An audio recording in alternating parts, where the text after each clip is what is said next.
Alors, par sécurité, enregistrez bien votre document.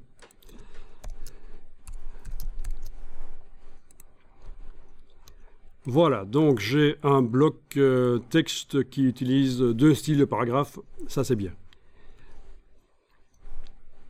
Parce que je vais le dupliquer. Pour chaque état, je vais le dupliquer, en fait, ce bloc. Et donc, autant que dès le départ, il contienne les styles au bon endroit. Et donc, dans la palette des calques, on va dupliquer, en fait, le bouton. Vous prenez le bouton et vous l'amenez sur le bloc de feuilles. Vous obtenez une copie du bouton.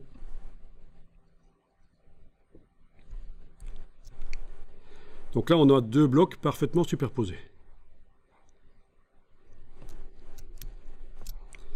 Le bloc original, on va le verrouiller pour être certain de ne pas travailler sur lui. Quand vous exporterez en InDesign en PDF interactif, il ne faudra pas le déverrouiller. Il n'y a pas besoin de le déverrouiller, c'est juste la manipulation des calques, le verrouillage, mais ça veut pas dire qu'il ne sera pas dans le PDF en fait. Voilà, vous avez verrouillé le bouton original, vous sélectionnez le deuxième, la copie, et on va lui donner, je vais changer son nom, déjà dans la palette de boutons, je vais l'appeler Missouri au lieu de Colorado dans mon cas. Donc, dans Fenêtre, Objet interactif, Boutons et Formulaire,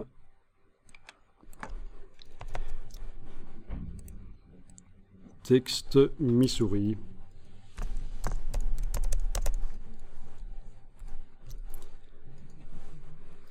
Et il a d'office l'option masquer jusqu'au déclenchement, puisque c'est la copie de l'autre bouton, et on avait déjà enclenché ça dans l'autre bouton.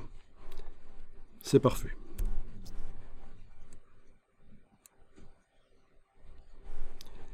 Au niveau du contenu, il faut que j'aille modifier le contenu ici. J'ouvre le bouton, j'ouvre l'état normal, je sélectionne le bloc qui est à l'intérieur de l'état normal du bouton. Ah oui, je peux renommer aussi ici le calque. Voilà, ce sera plus clair. Donc je sélectionne le bloc qui est à l'intérieur et ici je vais mettre avec l'outil texte. J'ai un petit problème moi. Chaque fois que je vais cliquer. Donc voilà.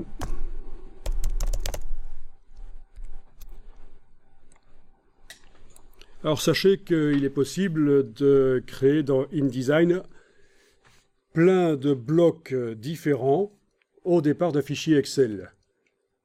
C'est ce qu'on fait notamment quand on met au point une carte de membre ou une carte de membre ou une carte d'employé.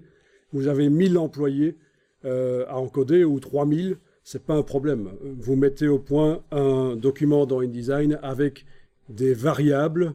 On définit les titres comme étant des variables. Donc il y a une fonction variable dans InDesign. Et où est-ce qu'elle est encore et puis après, il faudra générer, oui, dans menu texte variable. Et après, il faudra générer les 1000 ou 3000 PDF des cartes de membres. Enfin, on peut en mettre plusieurs par page aussi. Donc il faut le savoir, si vous avez beaucoup de blocs identiques à faire, vous pouvez automatiser ça à partir du moment où les informations se trouvent bien rangées dans un fichier Excel. Différentes colonnes pour différents types. Oui, on aura une colonne avec les titres, le nom de l'état par exemple, et on pourra avoir une colonne avec le contenu du bloc, le texte. Et on peut même avoir dans un fichier Excel des images, sauf que ce n'est pas l'image qu'on va mettre, c'est le chemin vers l'image sur le disque dur. On va indiquer quel est le chemin vers le disque dur. Mais donc même des images peuvent être utilisées pour générer des documents multiples. Donc ça, c'est ce qu'on appelle la fusion de données, en fait. D'abord, on définit des variables dans le document, dans le bloc de départ, vous faites un bloc avec des variables. Et puis, vous allez enclencher la fusion de données pour que InDesign travaille pour vous pour générer tous les blocs. Fenêtre utilitaire. Tu as déjà utilisé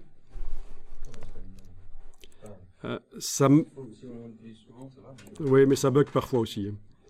Ça bug parfois aussi. Fusion de données, voilà. Oui. Ok, ça c'était la petite parenthèse pour dire qu'il ne faut jamais faire de choses répétitives et ennuyeuses dans les logiciels parce qu'en général c'est prévu d'automatiser dans ce cas-là.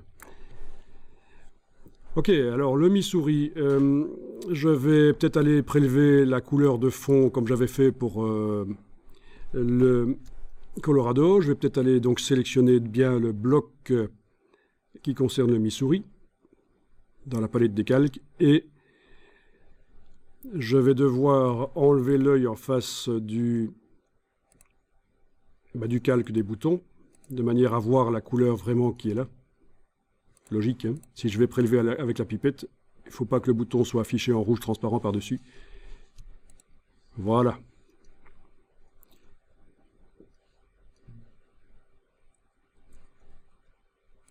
Ok, je peux le remettre.